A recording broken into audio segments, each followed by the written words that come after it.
Estou de volta para falar de tecnologia e inovação. Eu vou conversar com o Arthur Igreja, que é especialista nesses dois assuntos. Arthur, boa noite para você. Obrigada por ter aceitado o meu convite. Arthur, vamos começar falando do South by Southwest 2026, o SXSW, o maior festival do mundo de tecnologia, inovação e criatividade. Acontece há 40 anos nos Estados Unidos, terminou essa semana. Você estava lá no SX, aliás, eu te encontrei lá rapidamente, e acompanhou tudo de perto. Quais são os principais destaques dessa edição, na sua opinião? O que ficou para você? Boa noite, Cris. Boa noite a todos que nos acompanham. Bom, um dos destaques é a participação brasileira e participação não só na audiência, mas como protagonistas, né? Então, eu quero te parabenizar pelos seus painéis, pela sua presença também lá no festival. Com relação aos demais conteúdos, eu acho que não é exagero dizer que as palavras-chave desse ano foram desilusão, foram solidão, então uma espécie de desilusão, uma espécie de ressaca muito causado pela inteligência artificial.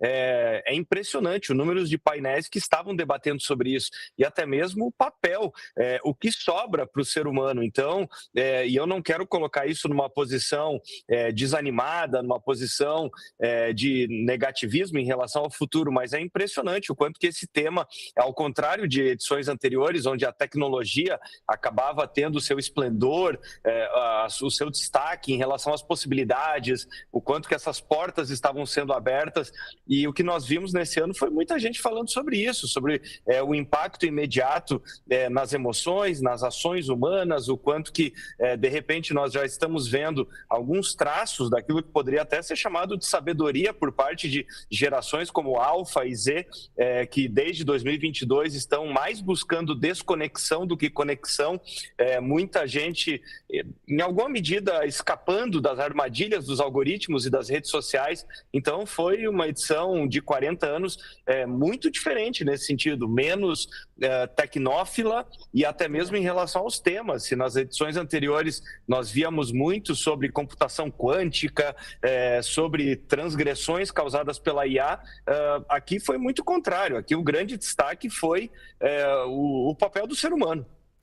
De qualquer maneira, eu concordo com você plenamente. Você costumeiramente antecipa tendências aqui para a gente, com uma leitura muito precisa aí dos avanços da tecnologia.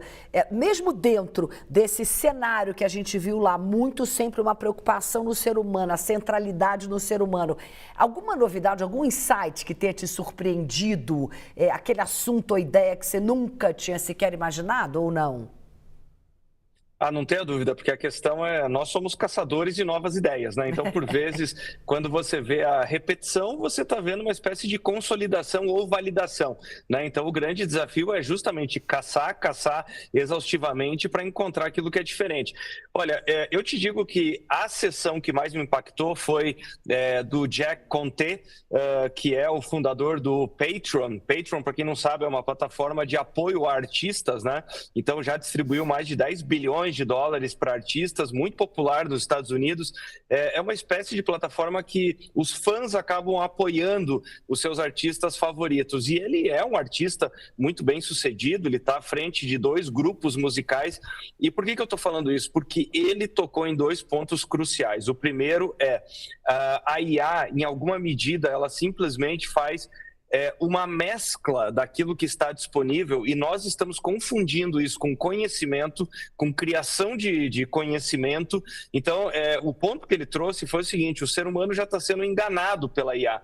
E o argumento dele, ele sustentou da seguinte maneira: quando ele falou que a IA, no final das contas, ela embaralha as coisas, mas ela não cria nada de novo, ele trouxe o universo da música para comprovar isso. Ele falou o seguinte: então vamos fazer o seguinte, vamos pegar o LM mais poderoso que existir no mundo, mas vamos treiná-lo só com músicas até o final dos anos 50, com o ápice do jazz. Se essa IA for capaz de me trazer aquilo que aconteceu depois, a revolução dos anos 60, a revolução dos Beatles, a revolução dos anos 70, 80 e aí por diante, aí nós poderemos dizer que a IA de fato é capaz de gerar conhecimento.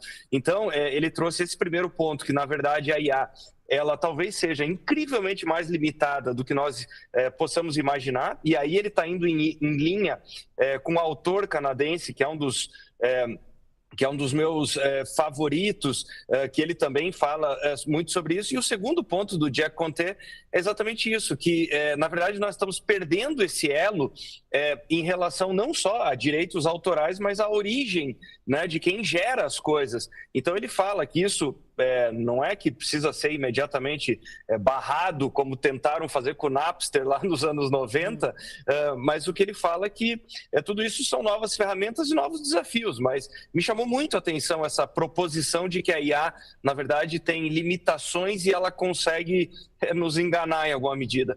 E um outro ponto, é claro, que nós precisamos destacar aqui, para quem estava lá, você não só os carros autônomos, as entregas por robôs, agora nós estamos vendo a expansão das entregas aéreas com drones e tudo mais, mas é claro que chama muito a atenção o fato de que no ano passado uma empresa como a Lyft, né, que eu participei da palestra lá com o CEO, e eles falavam sobre os corredores urbanos aqui dos eVTOLs, a Embraer está nessa corrida também, dos veículos elétricos, são grandes drones para seres humanos, e nesse ano você ia lá, pagava uma taxa, fazia um voo, e aí o que é impressionante é o seguinte, né?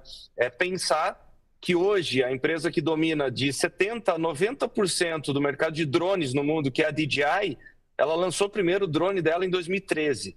Então, por vezes, nós perdemos a noção desse avanço bizarro da tecnologia, para pensar que o primeiro drone para usuário final, para pessoa, para o cidadão comum, se quisesse comprar um drone, chegou em 2013, em 2026 em Austin você vai lá, paga uma passagem e você pilota um drone, você voa, né? Então, eu acho que ao mesmo tempo que nós temos essa ressaca da tecnologia, nós vemos coisas que de fato mostram essa velocidade absurda, né?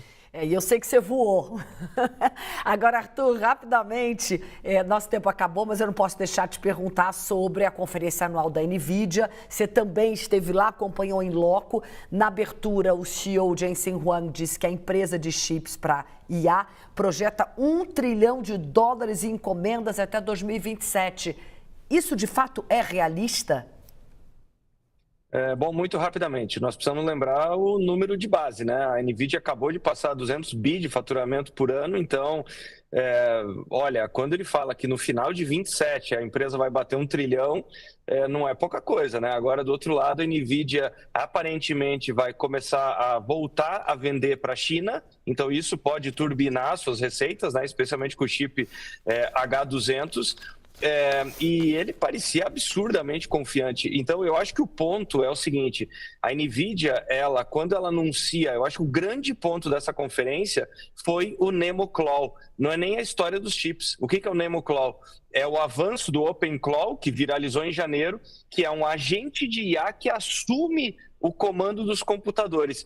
E eu tenho certeza que esse é o tema de 2026 e 2027. Ou seja, me parece que quando ele menciona que a NVIDIA pode alcançar esse $1 trilhão, não vai ser só a partir de hardware, mas a NVIDIA está se tornando uma potência do software, e até por isso que ele enfatizou, para fechar, repetidas vezes, que a empresa se torna verticalizada em hardware, mas horizontal nas integrações com os parceiros, até mesmo para ela manter a política da boa vizinhança com seus principais clientes, mas fato é que a NVIDIA está deixando de ser uma empresa, aspas, só de hardware. Arthur, muito obrigada, sempre muito bom te ouvir. Bom fim de semana para você, até a próxima, que seja em breve.